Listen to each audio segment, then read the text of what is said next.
Rand Paul is calling himself a non-establishment candidate. In his announcement last week that he would run for president, the Kentucky senator told a crowd of supporters that he would fight big government. When Republicans have won, we've squandered our victory by becoming part of the Washington machine.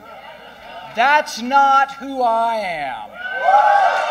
For Libertarians, Paul is maybe the only Republican candidate who represents a truly independent voice, but lately that quality has come into question.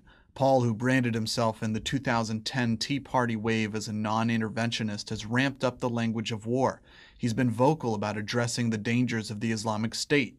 The enemy is radical Islam. And not only will I name the enemy, I will do whatever it takes to defend America from these haters of mankind. Earlier this year, Paul also signed on to a letter that Senator Tom Cotton authored denouncing Iran negotiations. He backtracked on statements he made about suspending aid to Israel.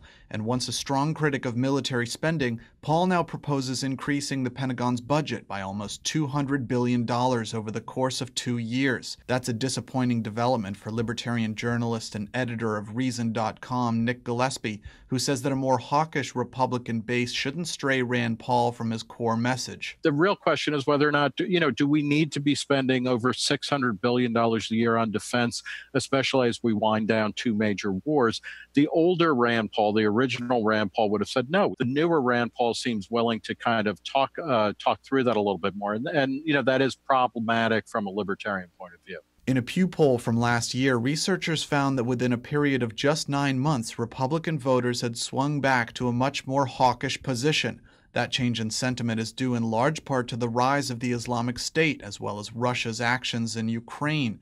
It's pushed Rand Paul to adopt a more hardline foreign policy approach. I think that kind of reversion to a kind of jingoistic nationalism and militarism should be troubling for all Americans. Rand Paul says that his reigning principle in foreign policy is first do no harm.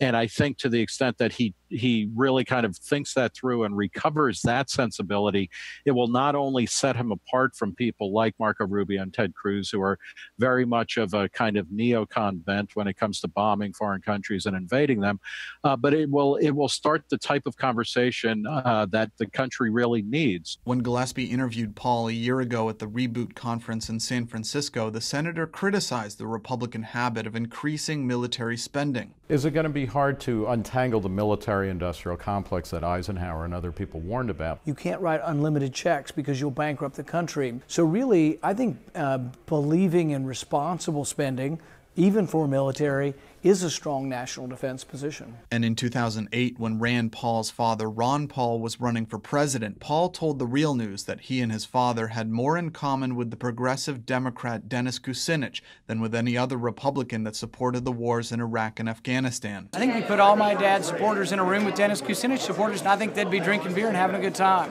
And they're polar opposites in some ways, but come together on the war. Paul's change in stance on defense spending and foreign policy is of course disappointing for Gillespie, but Gillespie also feels that as long as Paul sticks to his other convictions, there could be hope for libertarian voters in 2016. This is what makes him interesting, is that he can't be boxed into a right-wing or a left-wing position. It appeals to younger voters who are not as loyal to their parents' party brands, like, conservative and liberal or Republican and Democrat.